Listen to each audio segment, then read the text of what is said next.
बिस्मिल्लाहिर्रहमानिर्रहीम। अस्सलाम वालेकुम स्टूडेंट्स, कैसे हैं आप लोग? ठीक ठाक है। अच्छा, आज हम पढ़ेंगे कि बजट लाइन में जो शिफ्ट आता है उसकी रीज़न क्या है। तो फर्स्ट रीज़न अभी पढ़ेंगे। फर्स्ट ये है कि जब कंज्यूमर की इनकम जो है उसमें चेंज आती है तो उससे बजट लाइन में शिफ्ट आता है, लेकिन वो शिफ्ट पैरेलल होता है। किस तरह? आइए पढ़ लेते हैं। ये देखिए, ये है कंज्यूमर की इनकम जो हमने सपोज की थी कि I is equal to 8, price of X is equal to 2 and price of Y is equal to 1।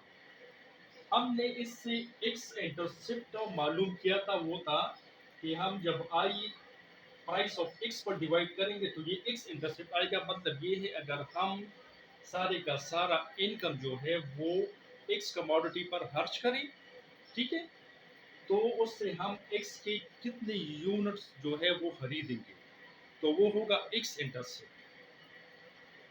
Y intercept मालूम करने के लिए हम इस आई को, इनकम को प्राइस ऑफ वाई पर डिवाइड करेंगे। तो ये हमारे पास आया था 8 डिवाइड बाई 1, ठीक है। एक्स इंटरसेप्ट, ये एक्स इंटरसेप्ट है, ठीक है, और ये वाई इंटरसेप्ट है। ये हमारे पास आ गया था 8। अब अगर कंज्यूमर की इनकम जो है वो चेंज हो जाए, चेंज का मतलब ये है कि इनकम इंक्रीज हो जाए या इनकम डिक्रीज हो जाए, तो उससे कंज्यूमर की बजट लाइन पर क्या फर्क जो है पड़ता है। तो वो ये है कि फर्ज करें कंज्यूमर की इनकम जो है वो डबल हो गई। पहले 8 थी, अब 16 हो गई, लेकिन प्राइस ऑफ एक्स और प्राइस ऑफ वाई जो है उसमें कोई चेंज जो नहीं आएगी, सिर्फ चेंज आएगी कंज्यूमर की इनकम में। इनकम में चेंज आएगी, लेकिन price of X and price of Y remaining constant. तो देखिए, I is equal to 16, price of X is equal to 2 वही 2, price of Y is equal to वही 1। X intercept and Y intercept जो है वो change होगा। I divide by price of X, I अब जो है डबल हो गई।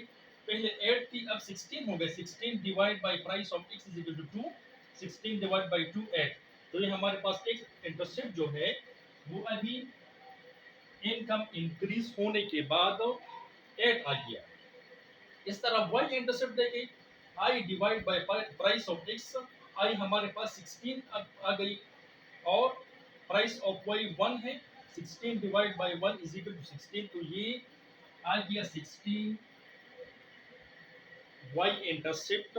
इसके बाद जब हम कंज्यूमर की इनकम जो है वो चेंज हो गई, कंज्यूमर की इनकम चेंज होने से देखें कि ये बजट लाइन जो है ये शिफ्ट हो गया, लेकिन ये शिफ्ट जो है ये पैरेलल है, क्योंकि कंज्यूमर की एक्स इंटरसेप्ट और वाई इंटरसेप्ट चेंज हो गई, लेकिन जो कंज्यूमर की इस कर्व का जो स्लोप है वो स्लोप चेंज नहीं होगा।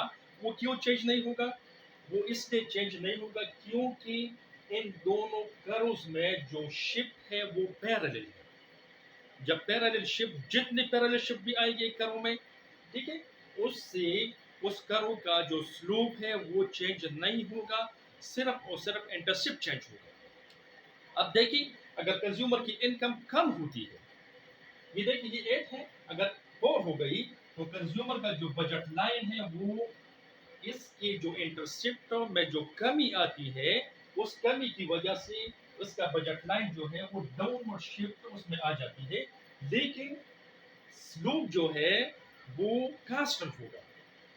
इन तीनों कर्व का स्लोप जो है वो सेम है, लेकिन इसकी जो इंटरसेप्ट है वो चेंज होगा। ये इंटरसेप्ट क्यों चेंज हो गई?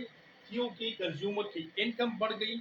इनकम बढ़ने से प्राइस ऑफ कमोडिटी में कोई चेंज नहीं आया, तो इस वजह से इस एक्स इंटरसेप्ट और वाई इंटरसेप्ट में चेंजेस आ गए, जिसकी वजह से कंज्यूमर का जो बजट लाइन है उसमें पैरेलल शिफ्ट आएगा, अपवर्ड और डाउनवर्ड। अपवर्ड आएगा जब कंज्यूमर का इनकम इंक्रीज होगा, और डाउनवर्ड तब आएगा जब कंज्यूमर की इनकम जो है वो डिक्रीज होगी। तो ये था कि बजट लाइन पर इनकम की इंक्रीज या डिक्रीज का क्या असर पड़ेगा, जबकि price of X and price of Y remaining cost. Okay जी, थैंक यू।